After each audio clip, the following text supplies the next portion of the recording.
Shalom, damai di hati. Bapak Ibu Saudara yang diberkati Tuhan, jumpa lagi dengan saya, Pendeta Veralina Lahiwu dalam channel YouTube ini. Saya sangat senang ketika boleh menjumpai saudara-saudara semua lewat media YouTube ini.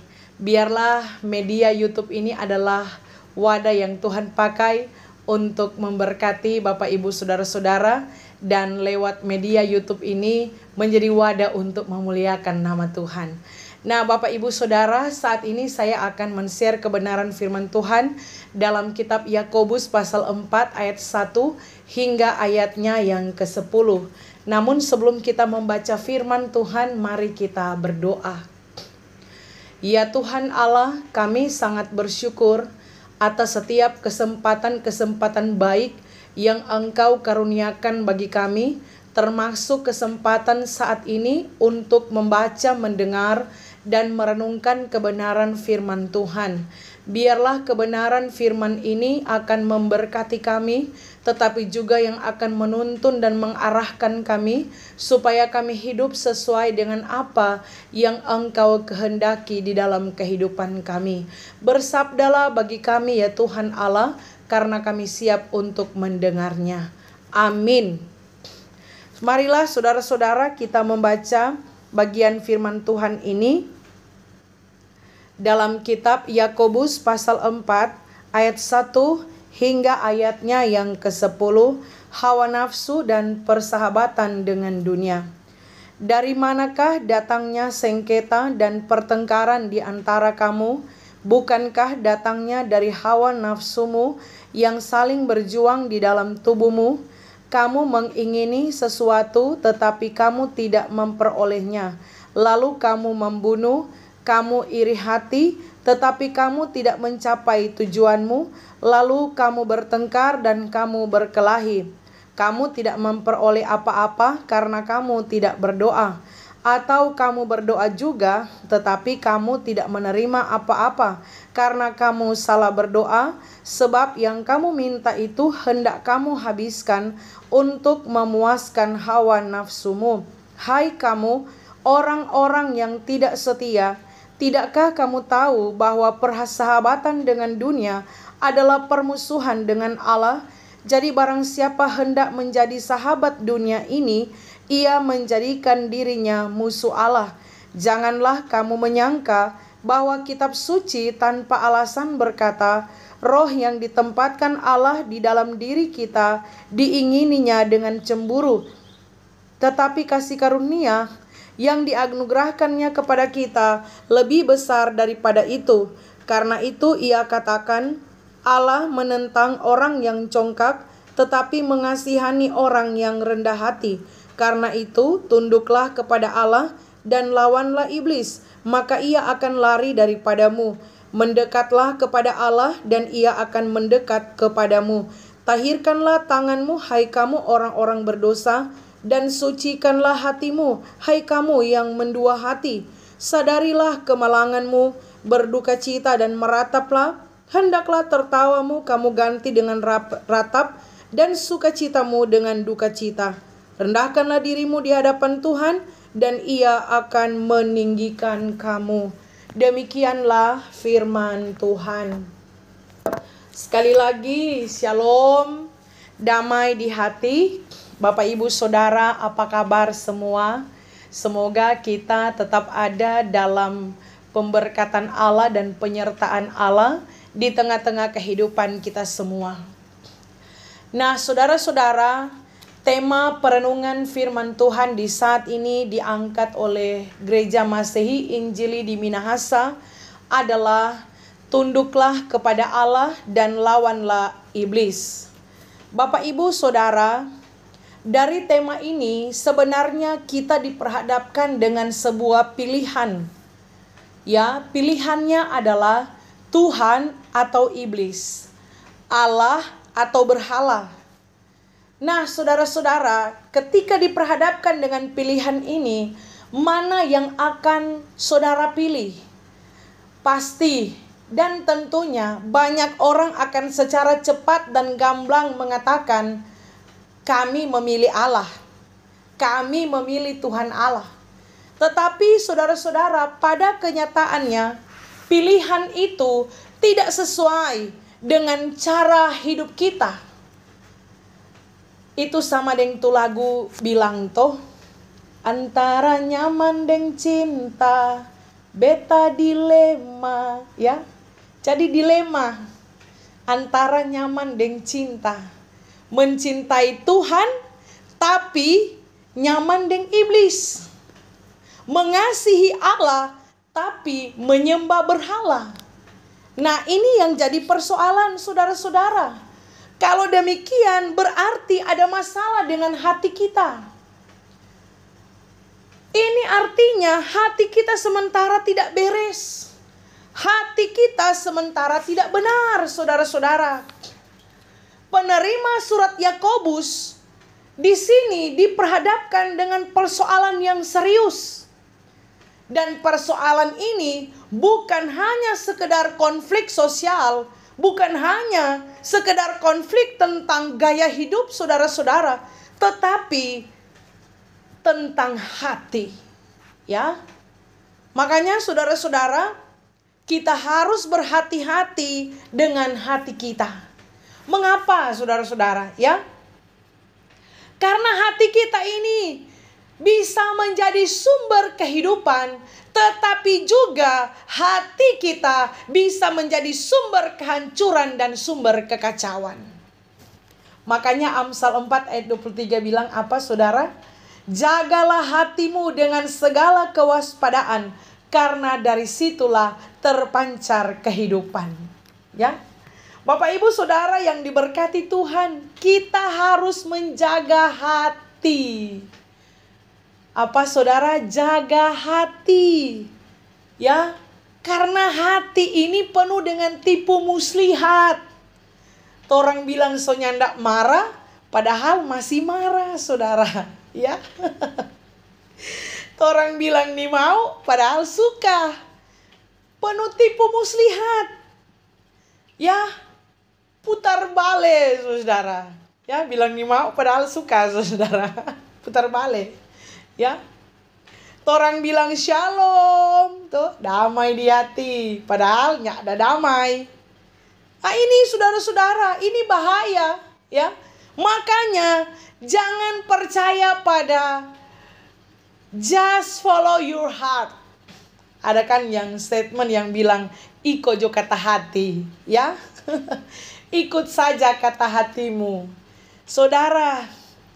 Jangan ikuti kalau hati kita sementara kotor, hati kita sementara berdosa, hati kita sementara tidak benar.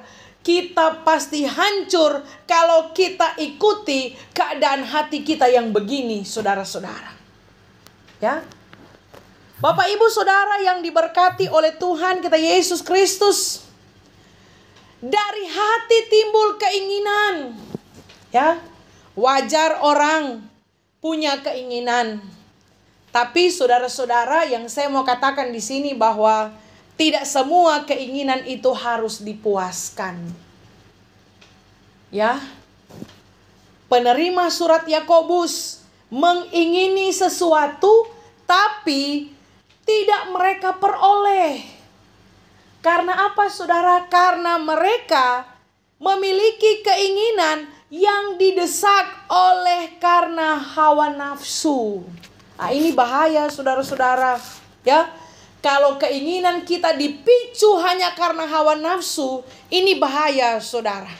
Ya, ini bahaya. Ada orang yang so menikah, mau suka menikah ulang. Nah, ini bahaya saudara. Ini keinginan yang dipicu oleh hawa nafsu. Kalau orang Manado bilang so ada bini, mau suka cari bini. Ini kan gila ini saudara, aneh ya. Ini keinginan yang dipicu oleh karena hawa nafsu saudara. Ya, makanya Bapak Ibu Saudara yang diberkati Tuhan, tadi saya katakan bahwa tidak semua keinginan harus dipuaskan. Tetapi saudara, setiap keinginan itu harus diuji. Ini benar atau nyanda? Apakah ini sesuai dengan kehendak Tuhan atau nyanda, saudara? Ya, karena terkadang apa yang orang inginkan ikongnya ndak tercapai, kong itu ada pabirman saudara, itu timbul iri hati, langsung mengiri. Ini yang terjadi kepada penerima surat Yakobus. Hati mereka dipenuhi dengan iri hati. Ya, ketika apa yang dorang inginkan tidak mereka dapatkan, tidak mereka peroleh, dan ketika ada tetangga mereka, orang lain yang menerima itu, dorang timbul itu kecemburuan, timbul itu iri hati. Ini bahaya saudara. Ya, kadang-kadang orang begitu dalam torang kehidupan. Yang kali jaga mengiri. Kalau orang lain diberkati tong mengiri ya. Tempo apa kita Tuhan? Ini yang jadi persoalan. Saudara yang diberkati Tuhan, jangan seperti penerima surat Yakobus ini. Mereka dipenuhi dengan iri hati. Makanya jadi orang jangan pamangiri. Kalau orang lain diberkati, berarti puji Tuhan, ada waktu juga kita akan diberkati oleh Tuhan. Amin, saudara-saudara. Ya, saudara yang diberkati dan dikasihi oleh Tuhan kita Yesus Kristus. Makanya kita mesti jaga dengan baik hati kita, saudara. Terkadang rumah tangga hancur, keluarga bakalae hanya karena keinginan yang tidak terpenuhi. Ini juga sangat bahaya, saudara. Ya, ada hal-hal sederhana yang pada akhirnya mengakibatkan kehancuran hanya karena persoalan keinginan tidak terpenuhi.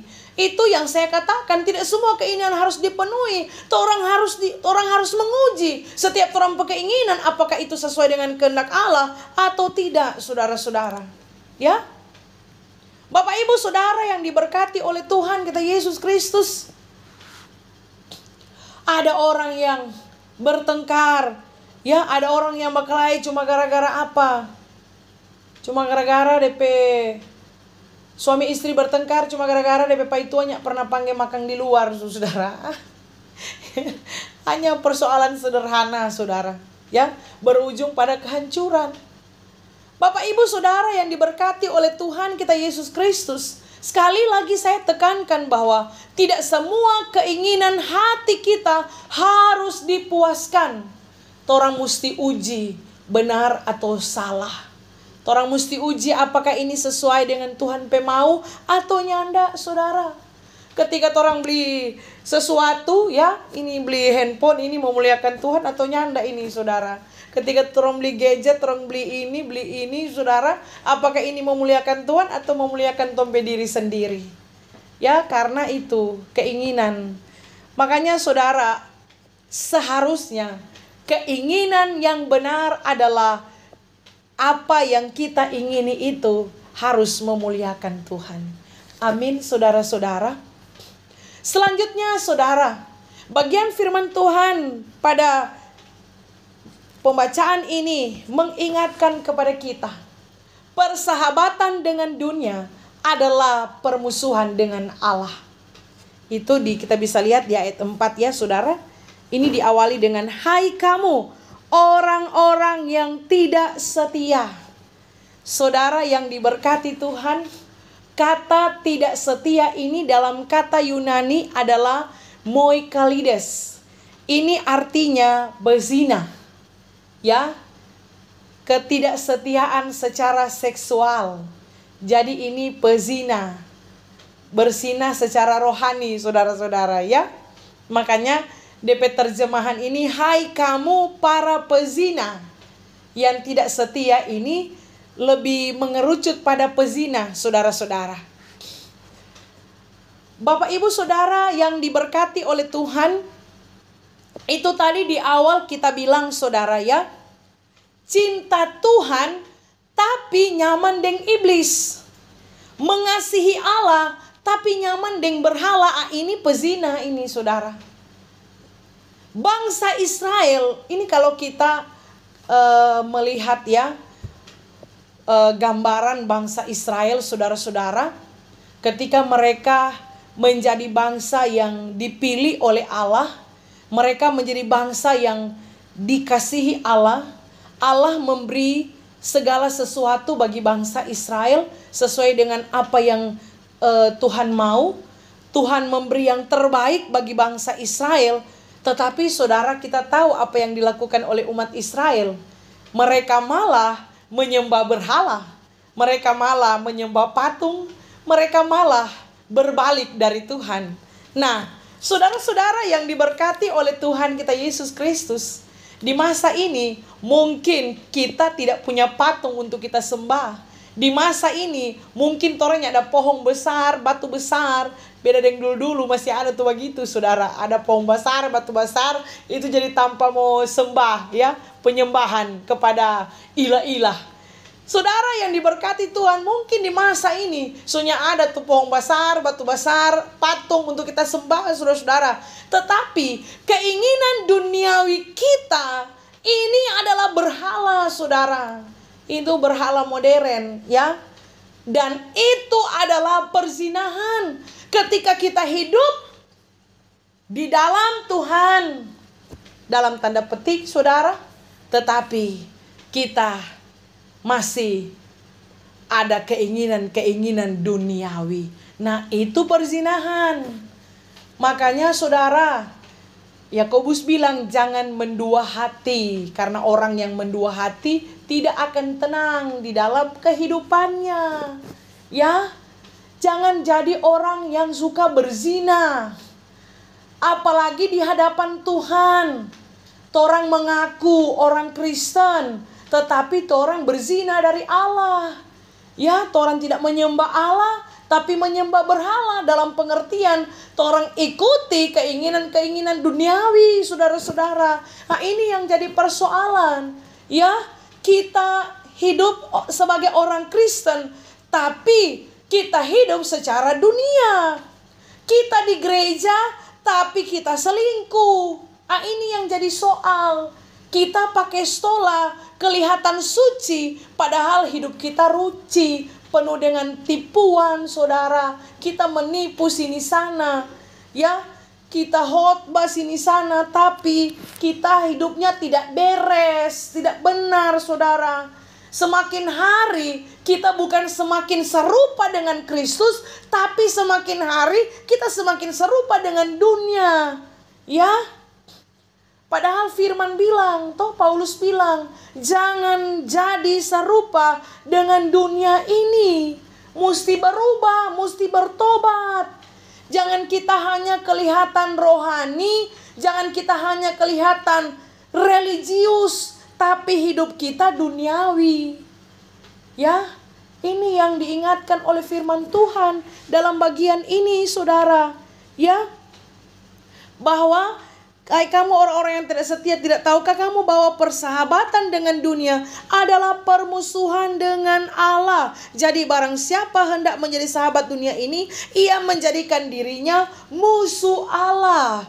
Tadi yang saya katakan bahwa jangan hanya kita kelihatan rohani, cuma dapat lihat rohani, padahal banyak roh halus, saudara-saudara ya. Hanya kelihatan religius. Ya, cuma bagus di persekutuan, saudara. Mar di luar sananya bagus. Nah, ini saudara, ya. Itu di awal kita bilang pilih Allah atau iblis, ya. Mengasihi Tuhan, mar nyaman dengan perbuatan-perbuatan duniawi. Nah, ini benar, saudara. Makanya firman Tuhan mengingatkan kepada kita, bersahabat dengan dunia berarti menjadi musuh Allah. Artinya apa? Memilih dunia berarti bermusuhan dengan Allah. Jangan jadikan apa yang kita miliki di dalam dunia ini sebagai sumber perlindungan, sebagai sumber kekuatan. Apakah itu uang? Ya? Apakah itu jabatan? Apakah itu kekuasaan, saudara? Kadang orang mengejar yang demikian, ya. Orang mengejar popularitas, orang mengejar uang, orang mengejar kekuasaan, orang mengejar hal-hal duniawi, saudara-saudara. Ya, di dalam kehidupan kita. Sebenarnya uang itu tidak salah, saudara. Tapi salahnya kalau uang kita jadikan sebagai sumber perlindungan kita. Nah, ini salah, saudara. Ini berhala ini. Ya, yang seharusnya Allah itu harus menjadi sumber perlindungan, sumber kekuatan di dalam kehidupan kita. Amin, saudara-saudara.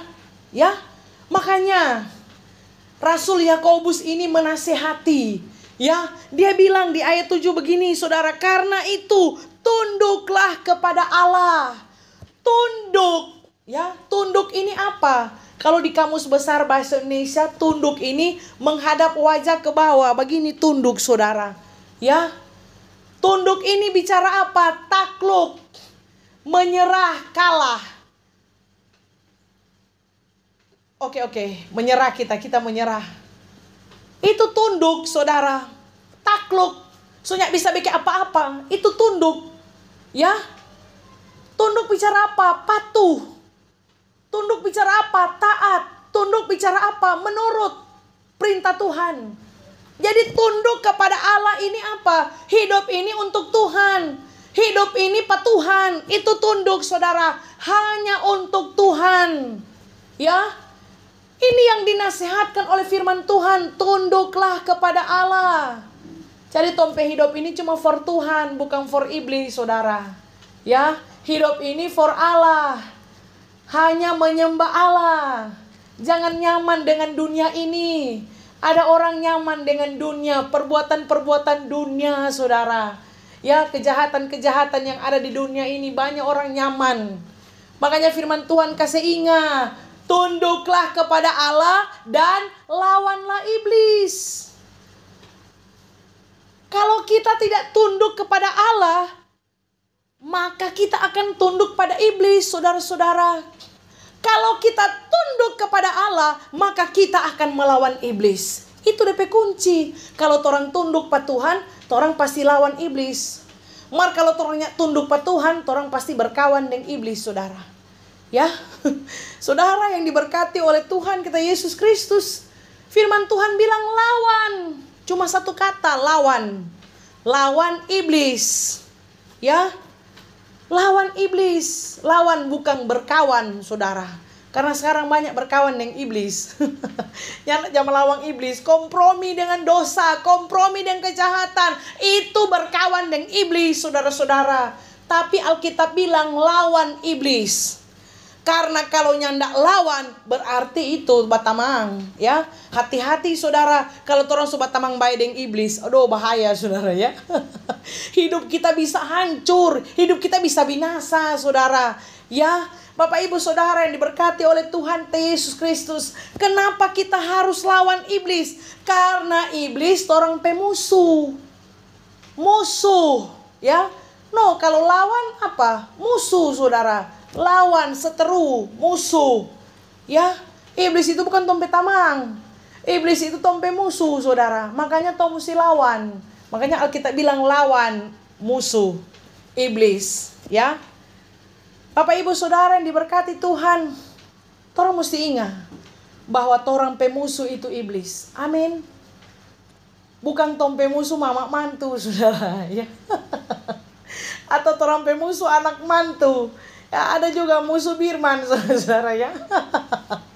Bapak Ibu Saudara yang diberkati oleh Tuhan kita Yesus Kristus. Karena apa, saudara, ya? Sekarang iblis bukan lagi musuh. Mama mantu musuh, saudara, ya. Anak mantu musuh. Banyak yang sudah jadi iblis, saudara, ya.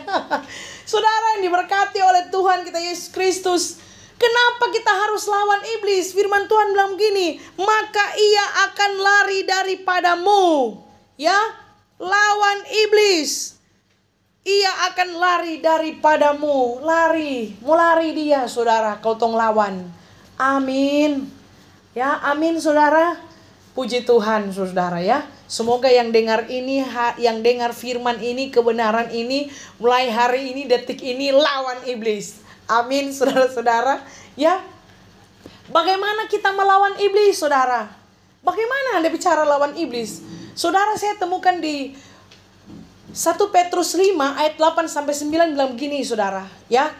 Sadarlah dan berjaga-jagalah, lawanmu si iblis berjalan keliling sama seperti singa yang mengaum-aum dan mencari orang yang dapat ditelannya.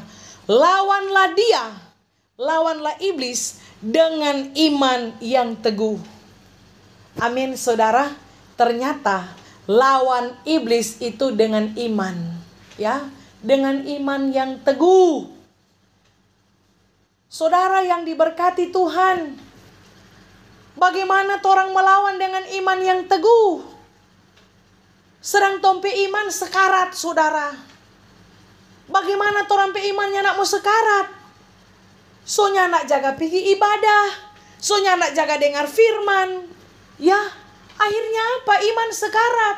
Makanya ada banyak orang gampang jatuh, gampang goyah, gampang tergoda dengan bujukan iblis. Karena apa? DP iman so sekarat. Ya, so iman so mati, saudara. Ini yang jadi persoalan. Makanya orang kalau sunya hadir dalam persekutuan, orang kalau sunya hadir dalam ibadah, sekarat DP iman itu, saudara. Ya, so di ruangan ICU iman begitu, saudara. Ini yang jadi masalah. Bapak Ibu Saudara yang diberkati Tuhan, kenapa kita harus ada dalam persekutuan, dalam ibadah, di dalam hadirat Tuhan? Kita bersekutu dengan Tuhan. Karena firman Tuhan bilang iman timbul dari pendengaran oleh firman Kristus. Saudara, imannya tidak timbul di dalam tanpa meja judi, saudara-saudara, ya. Yang ada firman di sana, saudara. Makanya ada iman di sana mau timbul, saudara. Iman hanya muncul, iman hanya timbul pada saat orang dengar firman, ya. Firman itu ada di mana? Firman itu ketika orang ada dalam persekutuan, dalam ibadah, di sana orang dengar firman.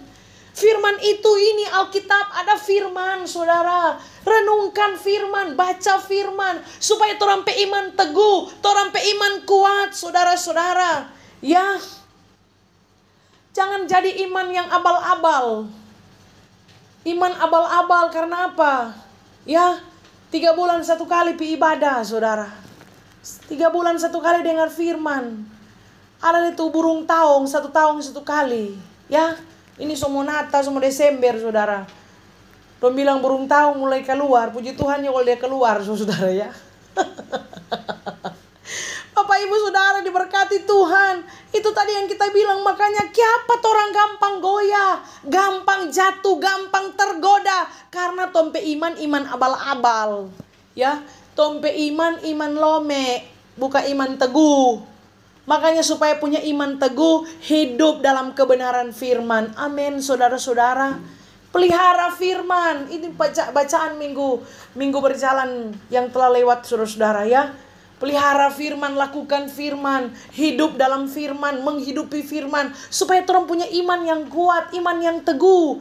Ini iman ini bisa dipisahkan dari firman, saudara.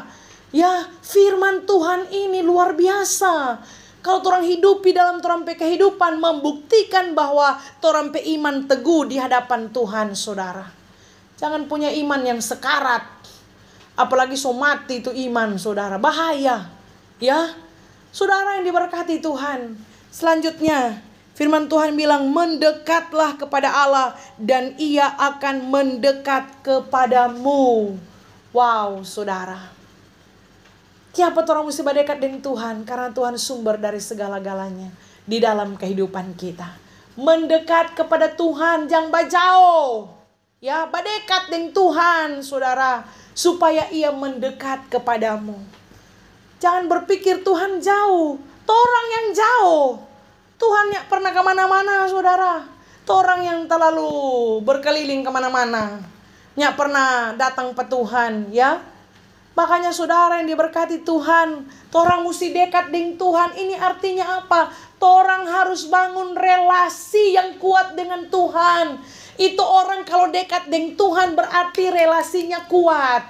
Iyo tuh saudara, sama no. Kalau orang ada relasi yang kuat, dia bilang ada orang dalam, saudara, ya. Relasi kuat karena apa? Dekat. Orang akan punya relasi yang kuat kalau orang dekat dengan Tuhan. Amin, saudara. Ya, bangun hubungan, bangun relasi yang kuat dengan Tuhan. Supaya orang dekat dengan Tuhan.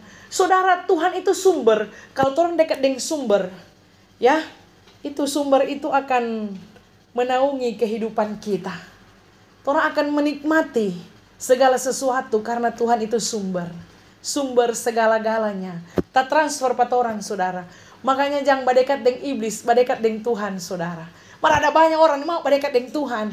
Ada banyak orang yang suka berdekat dengan iblis, saudara-saudara. Ya, Bapak Ibu Saudara yang diberkati Tuhan. Makanya selanjutnya firman Tuhan bilang apa di ayat yang ke-10? Rendahkanlah dirimu di hadapan Tuhan dan Ia akan meninggikan kamu. Sebelumnya di ayat yang ke-6, firman Tuhan bilang begini, Allah menentang orang yang congkak tetapi mengasihani orang yang rendah hati. Orang yang tidak butuh Tuhan itu orang sombong, orang congkak, saudara. Ya, kalau torang rendah hati, torang akan mencari Tuhan dalam kehidupan kita. Kalau torang rendah hati, torang akan membutuhkan Tuhan dalam kehidupan kita. Karena Tuhan segala-galanya bagi kita semua. Amin, saudara-saudara. Semoga firman ini menyertai dan memberkati kita semua. Percayalah, orang yang rendah hati pasti akan diberkati oleh Tuhan. Tuhan Yesus memberkati kita semua. Amin, mari berdoa. Terima kasih buat kebenaran firman-Mu yang memberkati kami di saat ini. Apapun yang menyentuh, menjamah, melawat kami dengan kebenaran firman-Mu, mampukan kami untuk dapat mengerjakan firman-Mu dalam kehidupan kami. Ajar kami untuk bersungguh-sungguh dalam Tuhan. Ajar kami untuk selalu mengikuti apa yang menjadi kehendak Tuhan. Biarlah kami dapat selalu hidup dalam perkenanan Tuhan, supaya kami selalu menyenangkan hati-Mu. Setiap orang yang mendengarkan firman ini, biar diubahkan, dibaharui, dan terus mengalami transformasi dalam kehidupan mereka, supaya semakin hari kehidupan mereka semakin memuliakan nama Tuhan. Terima kasih Bapa di sorga, terpujilah nama-Mu. Inilah doa kami dalam nama Tuhan Yesus. Kami berdoa. Amin. Demikianlah saudara-saudara. Kiranya Tuhan Yesus selalu memberkati kita semua. Jangan lupa untuk terus dukung channel Pendeta Veralina dengan cara subscribe, tekan tombol lonceng, like, dan tulis komentar-komentar yang baik, yang membangun. Dan jangan lupa untuk bagikan video ini supaya kalau Bapak Ibu Saudara diberkati, ada banyak orang juga diberkati. Amin. Tuhan Yesus memberkati kita semua. Shalom, damai di hati.